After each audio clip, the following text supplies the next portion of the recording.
Meet David. David makes $120,000 a year. He drives a leased BMW. He lives in a luxury apartment with a gym. His Instagram looks like a highlight reel of success.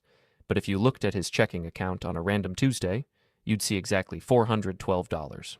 David isn't an idiot. He's not bad with money. He is a victim of the most dangerous illusion in the modern economy, the belief that high income equals high wealth. Here is the brutal truth that most people realize too late. Your salary is not designed to make you free. It is designed to keep you functional. You can make six figures and still live paycheck to paycheck. That is not a personal failure. It is structural. The system does not reward effort. It rewards ownership. Look at the Forbes list. You won't find the hardest worker. You'll find founders, investors, landlords, people who own things that generate value while they sleep. Jeff Bezos didn't get rich because Amazon paid him a good salary. He got rich because he owned Amazon. When you depend entirely on your next paycheck to cover your next bill, you aren't building wealth. You are renting your life from your employer, and the moment you stop working, the rent is due. The shift happens the exact second you stop asking, "How do I make more?" and start asking, "What do I own?" Until you own something, you are owned by something: your rent, your car payment, your credit card balance. That is the cycle, and breaking it requires a complete rewiring of how you handle money. Most people try to break this cycle using willpower. They try to budget. They try to say no to the latte, no to the new shoes, no to the weekend trip, and they fail. Every single time. Willpower fails because it is a battery. Every day you are forced to choose between saving and spending, investing and delaying. That battery drains. By Friday night, you are exhausted and you binge spend. The wealthiest people in the world do not have better willpower than you. They have better structures. They remove the choice entirely. They automate. They allocate. They decide once and let the system run. This is the architecture of the 20/60/10/10 rule. It is not a budget. A budget tells you what you can't do. This system tells your money exactly where to go before you even see it. 20% goes to growth. 60% goes to essentials. 10% goes to stability. 10% goes to enjoyment. It works on $2,000 a month. It works on $20,000 a month. The percentages scale, but the structure remains unbreakable. Most people spend first, save what's left, and never invest. This flips the script. You pay your future self first, you protect yourself second, you live third, you enjoy fourth. Let's talk about the first 20%. The growth engine. This is the difference between working until you are 70 and having options at 50. But here is the catch. If you wait until the end of the month to invest what's left over, nothing will be left over. Human nature dictates that we expand our spending to fill our available resources. The only way to break this is to automate a transfer the exact day your income hits. Make investing the default, not the afterthought. But where does that 20% actually go? You don't just throw it at a random stock. You build what I call the risk ladder. Rung 1, the boring shield. High yield savings and government bonds. Low risk, high liquidity. When you are starting, preserving capital matters as much as growing it. Rung 2, the market engine. Broad market index funds and ETFs. You are buying the entire economy, not betting on a single company. The S&P 500 averages 10% annually. You aren't trying to beat the market, you are trying to match it consistently without losing sleep. Rung 3, the ultimate ROI. This is the secret.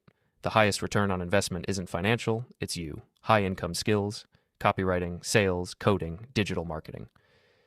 A $2,000 course that increases your earning potential by $20,000 a year is a 10 times return in year one. No stock on earth can guarantee that. Rung 4, asymmetric bets. Once your foundation is solid, you take calculated risks. Online businesses, scalable digital products, income that is completely untethered from your hours. Time beats amount every single time. A 25-year-old investing $500 a month for just 10 years will have more at 65 than someone who starts at 35 and invests $500 a month for 30 years.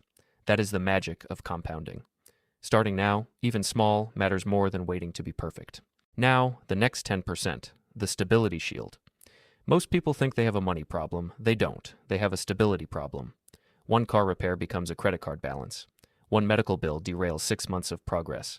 They are one emergency away from financial collapse. This 10% is not supposed to grow aggressively. It is protection.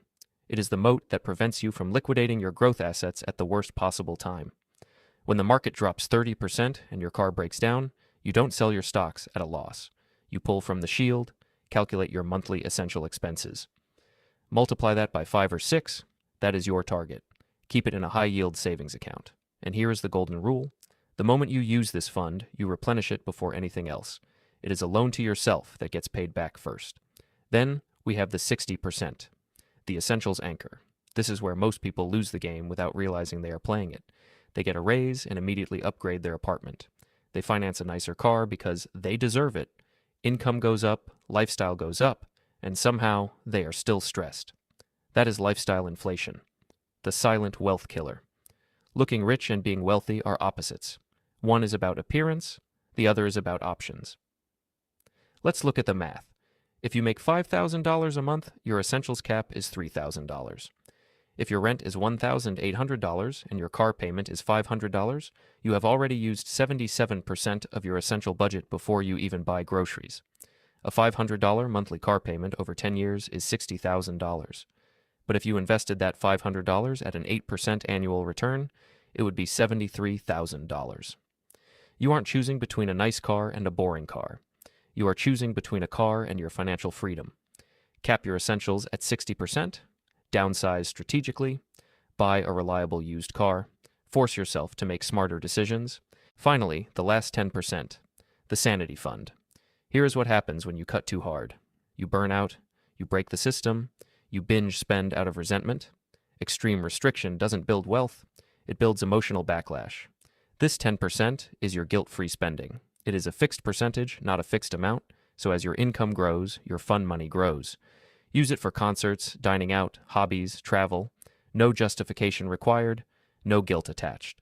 But remember, experiences outlast objects. A new gadget creates clutter, a weekend trip creates memories. The dopamine hit from buying something fades in days. The story from a trip lasts years. When you know you have 10% allocated purely for enjoyment, you stop feeling guilty about spending it. And when you stop feeling guilty, you stop making impulsive, regretful purchases. You actually spend less overall because you are spending deliberately. Let's look at the big picture. Your 20% compounds. Your skills multiply your income. Your assets appreciate. Your 10% shield means emergencies are just inconveniences, not catastrophes. Your 60% anchor keeps your fixed costs low, giving you maximum leverage. And your 10% sanity fund keeps you human. You aren't white-knuckling through life, waiting for some distant future freedom. You are living now, while building for later. You build wealth quietly. There is no need to impress anyone, no finance luxury to prove your success. Because wealth isn't about appearance, it's about options. It's the freedom to say no to a toxic boss, the ability to take a risk on a new business, the choice to work because you want to, not because you have to. That is what this system creates. Not overnight, not dramatically, but inevitably. Follow it daily, and staying broke becomes mathematically impossible. If this video shifted your perspective, hit subscribe. We are building a community of people who don't just make money, but master the architecture of wealth. I'll see you in the next one.